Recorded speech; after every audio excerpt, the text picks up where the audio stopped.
speaking of ano kuya, nung nag-PBL ka na, ano nangyari noon kuya nung nag-Mandaluyong ka? Na-protesta kayo, parang barangay yun ah. Hindi, ganito kasi nangyari. Actually, merong rules daw sa MPBL na pag nagpalit, diba, kasi the players ng Mandaluyong are also the players na maglalaro sa ABL. So, pagka nag-start yung ABL, so meron silang rights na kumuha ng pamalit. So, sa case ng Mandaluyong, nawala si Ray Parks kasi mag-ABL. Kaya nila ako tinawagan. Kasi nabihan nila ako. Actually, may ano pa ako nun. Meron pa akong contract sa NLEX nun. So, pangalan ako. Para at least, diba, maayos yung ano. And then, ayun, sabi nila, parang hindi ko matandaan kung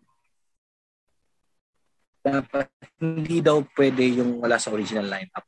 Pero ang kino-contest ng Mandaluyong is yung agreement nila na pag nawala yung players, pwede silang kumuha na pamalit. So, yun yung ano. Then pumayag na maglaro ako. Actually, ano na ako nun? Mag-iisang buwan na ako na nagpo-practice sa kanila nun. Ang tagal ng process.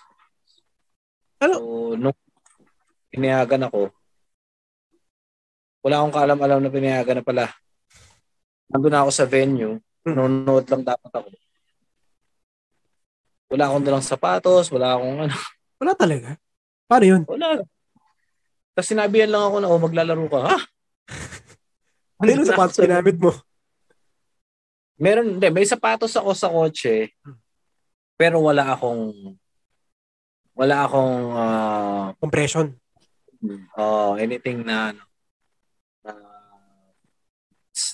kung tawag na undershirt, na cycling, wala. Sapatos lang talaga. And then the uniform, wala rin yung uniform ko. So pinadala ko.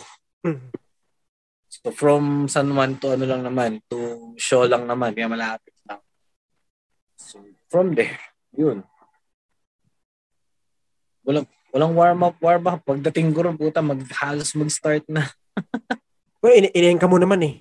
Parang nakaano ka ata nun eh. Parang 20 points? 15 points lang. So, big sabihin ko iba talaga yung competition sa PBA compared sa MPBL, no? Magkaiba eh. Hindi iba. Parang, paano ba sabihin? Mas lighter. Hindi, kasi sobrang physical din ng MPBL eh. Physikalan din eh. Hindi lang ganun ka... Paano ba? Well, the level ng preparation siguro, yun masabi ko.